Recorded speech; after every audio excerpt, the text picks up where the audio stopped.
Hello friends, welcome back to electrical topic. तो electrical topic में आज फिर से आपका स्वागत है। आज जो हम नेक्स्ट क्वेश्चन करने जा रहे हैं, नेक्स्ट क्वेश्चन जो 61 से करने जा रहे हैं। अगर आपने 61 से पीछे वाले क्वेश्चन नहीं किए हैं तो उसके लिए वीडियो के डिस्क्रिप्शन बॉक्स में आपको उसका लिंक मिल जाएगा, वहाँ से आप पीछे वाले क्वेश्चन देख सकते हैं। अगर आप इस चैनल पर नए आए हो तो प्लीज़ चैनल को सब्सक्राइब करके बेल आइकन को जरूर ऑन करें, क्योंकि ऐसी नॉलेजेबल वीडियो इस चैनल पर आपको डेली की डेली मिलती रहती हैं। तो 61 जो क्वेश्चन है, एक सिंपल सा क्वेश्चन है लेकिन इंपॉर्टेंट क्वेश्चन है। Specific resistance is expressed in means की विशिष्ट प्रतिरोध को किस से दर्शाया जाता है। तो फ्रेंड्स, प्रतिरोध जो है तो मीन्स की ओम आएगा ही आएगा, क्योंकि प्रतिरोध रेजिस्टेंस की इकाई होती है ओम। तो ओम वाले दो ऑप्शन है, इन दोनों में से होगा, ये दो ऑप्शन कट हो जाएंगे। मोह क्यों? मोह जो होता है वो कंडक्टेंस का होता है यूनिट, और ओम जो होता है वो रेजिस्टेंस का यूनिट होता है। इसलिए 50% तो यहाँ से गायब हो गया, लेकिन 50% से आपको करना है। अगर आपसे टोटली रेजिस्टेंस की किससे दर्शाया जाता है वो पूछा गया है तब होगा ओम, और स्पेसिफिक रेजिस्टेंस पूछा गया है तब होगा ओम मीटर। तो इसका राइट जो आंसर आएगा option number A, ohm meter. तो फ्रेंड्स, एक एक क्वेश्चन से आपके 4 क्वेश्चन क्लियर होते हैं। तो जब का नेक्स्ट क्वेश्चन जो आता है, नेक्स्ट क्वेश्चन भी एक सिंपल सा क्वेश्चन है।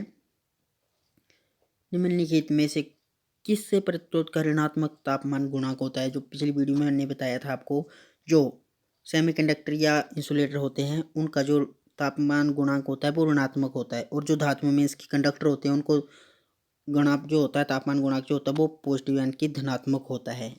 तो इसमें जो कौन सा है, सिलिकॉन जो है एक अर्धचालक है, इसमें कुछ ऊर्जा दी जाए तो ये एक कंडक्टर की तरह काम करता है, इसलिए इसका तापमान जो गुणांक जो वो ऋणात्मक मीन्स की नेगेटिव होता है। तो इस प्रकार नेक्स्ट क्वेश्चन जो आएगा, नेक्स्ट क्वेश्चन एक सिंपल सा क्वेश्चन है। या क्वेश्चन हमने पहले भी कई बार किया है, इसी लेसन की वीडियो में देखा होगा। सोल्डर किसकी मिश्र धातु है? इसमें पूछा गया कि सोल्डर जो किन किन धातुओं को मिलकर मिलाया जाता है, ये इस क्वेश्चन में पूछा गया है। तो फ्रेंड्स, सिंपल सी बात है, सोल्डर जो है वो टिन और लेड को मिलकर लाकर बनाया जाता है, मीन्स की टिन एवं शीशा को मिलाकर जो बनाया जाता है। इसमें जो टांका लगाने का सोल्डरिंग वो तो आपको पता ही है, जिसमें टिन जो अब 50 से 70% तथा शीशा में इसकी लेड जो होता है वो 50 to 30% तक रहता है। इसमें पीतल जो है 70% और जिंक जो है 30%, कांसे में कॉपर जो 88%, सिलिकॉन जो है 20%, और गन मेटल जो होता है उसकी सोल्डरिंग की जाती है। उसमें जो कॉपर 88%, सिलिकॉन जो होती है 10%, इसमें जिंक भी एक्स्ट्रा ऐड किया जाता है 2% के लिए।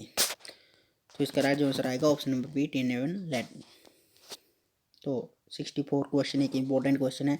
Ohm's law can be used for, means कि ओम का नियम का प्रयोग डैश के लिए किया जाता है, किसके लिए किया जाता है फ्रेंड्स? सिंपल सी बात है, ओम का नियम जो रेक्टिफायर युक्त के लिए प्रयोग किया जाता है, ऑप्शन नंबर ए।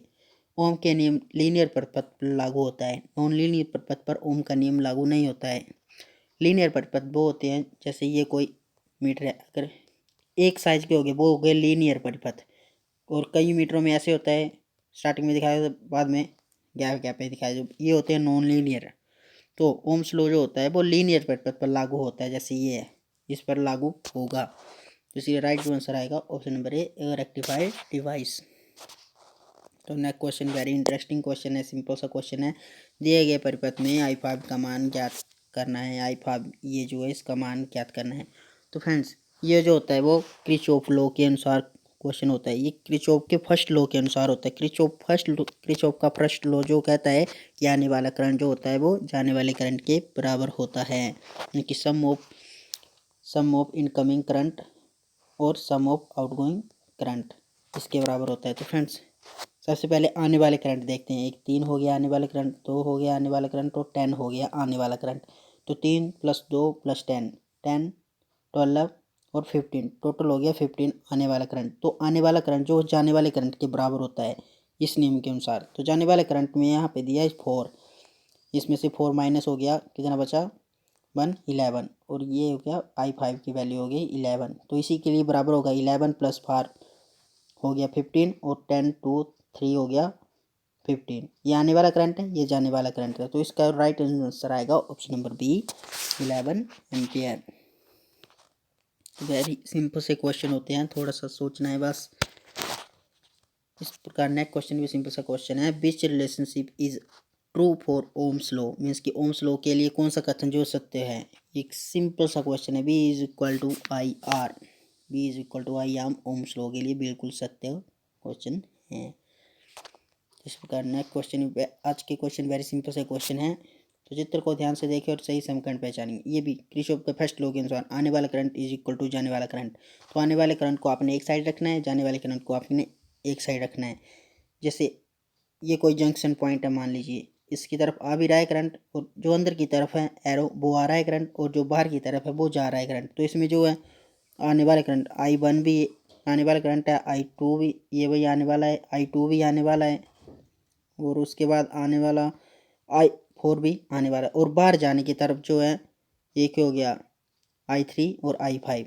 तो इसका राइट जो आंसर आएगा I1 I2 I4, I1 I2 I4 और माइनस होगा I3 और I5। तो इसका राइट जो आंसर आएगा option number A. Very simple है। किरचॉफ के नियम के अनुसार sum of incoming current is equal to sum of outgoing current, means कि आने वाला करंट जो होता है वो जाने वाले करंट के बराबर होता है।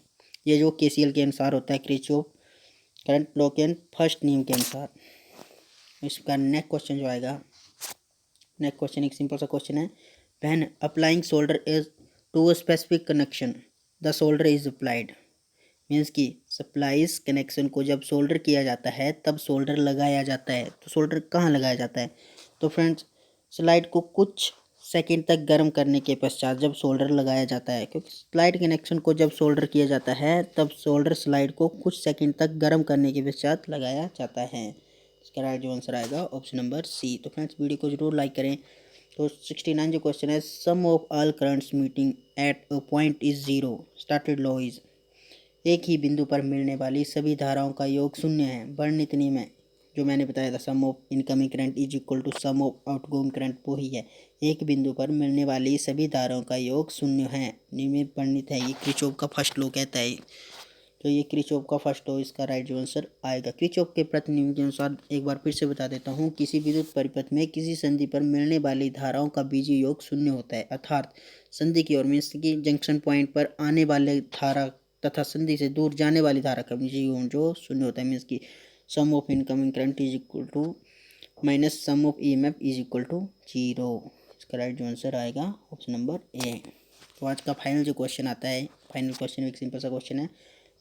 Typical solder composition used in component assembly to PCBs, means की एक विशेष सोल्डर संगठन जिसका प्रयोग PCB में संगठन संयोजन के लिए किया जाता है। इसका जो ऑप्शन दिया गया है, lead and silver, lead and copper, lead and zinc या लेड एंड टिन।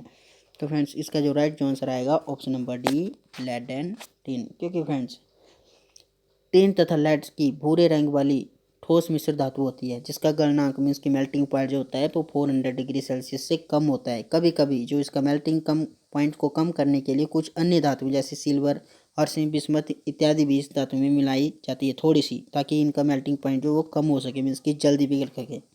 तो फ्रेंड्स अगर आपको किसी भी क्वेश्चन में कोई डाउट है तो प्लीज़ कमेंट करके ज़रूर बताएं। Thank you.